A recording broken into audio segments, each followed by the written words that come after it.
guys, today I'm here with a disappointing products or products I regret buying. This is a group of things that I either purchased myself or was sent that just didn't do it for me for whatever reason. Perhaps my reasoning may mean that you could actually like it, or it is something that is a favorite in your collection. If so, that's perfect. Not meaning to offend anybody.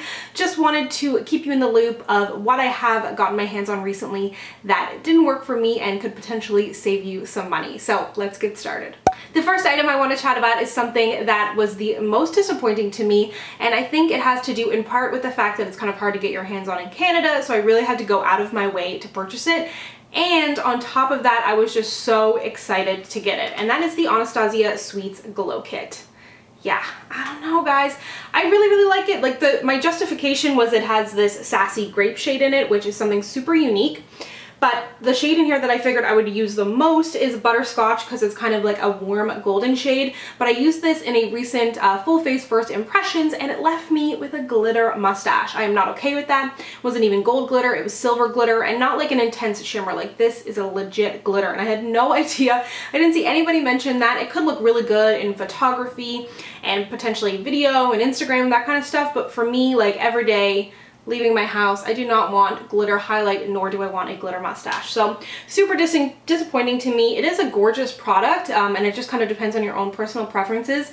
I might get the Sun Dipped Glow Kit. Let me know if you have tried that down below and if you would recommend it. I was going to get their Holiday Glow Kit, but apparently there are little tiny glitters in there too, so not for me. While we are talking Anastasia, I might as well bring this bad boy up. It is their foundation stick, and I had such high hopes for this because it had a gigantic shade range. It is marketed towards oily skin, which is me, and it comes in a stick format, which makes it really easy and has totally kind of sparked my interest in stick foundation. So if you have any recommendations for stick foundations for oily skin, let me know down below. I do have a full review on this, so if you would like to see it in action, I will link to that down below. Basically, it applied on my skin really nicely. It does give a light medium coverage, which I don't mind. That's fine for the everyday for me, but it just kind of disappeared off my skin. It wasn't that it patched off, and it did get a little bit oily, but like, that's something I can deal with. That's no problem. But the fact that it essentially disappeared off my skin was a little bit disappointing. I especially expect from a stick foundation that it's going to have like a good lasting power because it is a thicker formula. It did feel really lightweight on my skin, but that could be in part to the fact that it was barely there anymore. So unfortunately, this is not for me. I think if you have normal skin, or if you want to use these sticks for highlighting and contouring, they seem to be working out for people that way. But as a foundation, someone who has oily skin, I'm not impressed. Something that won't break the bank if you try it is the e.l.f. Waterproof Eyeliner Pen.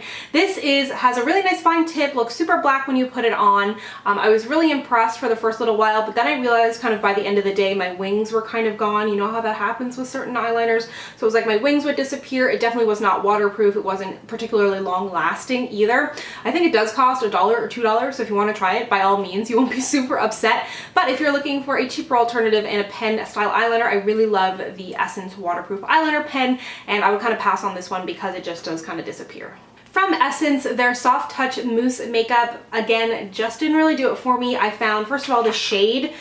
This is the deepest shade. It's a decent match, but it is a little bit kind of ashy on my skin, I feel like, but it definitely felt like it just sat on my skin. It didn't feel super comfortable. If you would like to see a full oily skin diaries on it, I will suffer through the day and wear it for you so you can determine for yourself if you want to try it out. It is, again, super affordable, cute packaging, feels really nice, but Essence's face products, especially for deeper skin, I feel like they kind of missed the mark. They hit it out of the park with a lot of other stuff that they do, but for me, their face products have been a bit of a miss, and this was one of them.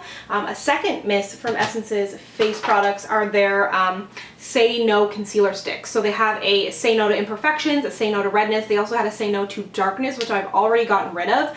The Say No to Darkness was an extremely pale pink, which is not going to work for me, and it's not going to work for many skin tones. Like, I would think a mid-tone peach would work for like lighter skin tones into deeper skin tones, but that was like a straight up like baby pink, which is only going to work for the fairest of skin tones. And on top of that, the texture is just not nice, so that is also why I don't really like these ones. The Imperfections one, I'm not sure if it's supposed to be a corrector or concealer because it only does come in this one shade, I think.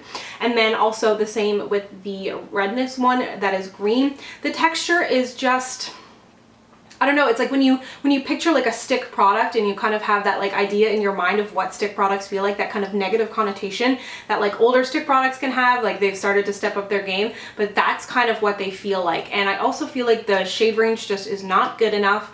And in addition to that, when you put it on your skin and you try to blend it out, it almost kind of like catches, like if I was trying to like cancel out like a pimple on my skin, this is gonna be like probably too much information, but if it's got like a little crustiness around it, this does not help, and it just kind of helps to like accentuate it a little bit more. And then when you're covering it up, it just looks muddy and ashy because they're so pastel that they just do not blend into skin nicely. So potentially a good option depending on your skin tone and skin type, but for me, big time miss. Another disappointing product to me is something that I haven't even tried, but I can tell you it's disappointing to me because there's no way that it will ever match me unless I stay inside for like 2 months during the winter. It's the Gosh foundation drops. They do say they're hydrating, so they may have never worked out for me and they could have been in this video anyways, but it's just super disappointing to me that I don't get to try this product. It's not that the shades that they have released, like I'm in between. That happens a lot with a lot of brands, or sometimes it's too yellow, too pink. This is just far too light, and it's the deepest shade in the range. There are so many people out there who are darker than me that they'll never get to try this product, and I think like if you're gonna release a foundation, just release enough shades for everybody to wear. Like, I don't know if I need to start a movement or a petition or what I gotta do, but I'm absolutely sick of it, and it's just super frustrating. I can't really speak to the product itself. I know my friend Shell used it and liked it. It gave kind of like a, I think it was a light medium coverage, but yeah, I can't try it. This next product is something that I don't even want to mention because my boyfriend braved Sephora and got me this for my birthday because I really wanted it, and the packaging is gorgeous. The shade range I thought was amazing, but this is just something I never ever reach for. That is the Tartlet in Bloom palette, and it's gorgeous. I love the shades, like they look really nice, but then when I go to use it, I just feel a little bit uninspired. I was debating whether or not I was going to include this in the video because I was like, maybe I should try some more matte looks with it, but I just find that this screams for a warm gold shade, and it doesn't have it, and like warm golds, you know, they are my jam. And I find like this one is just far too light, this one's like a little too red and too deep, and it's just really missing that, along with a warm brown. I think I went into it thinking this palette was warmer than it actually was. I'm totally gonna revisit, like these shades are gorgeous here. Like I could totally have a change of heart. We'll see after I start using this a little bit more.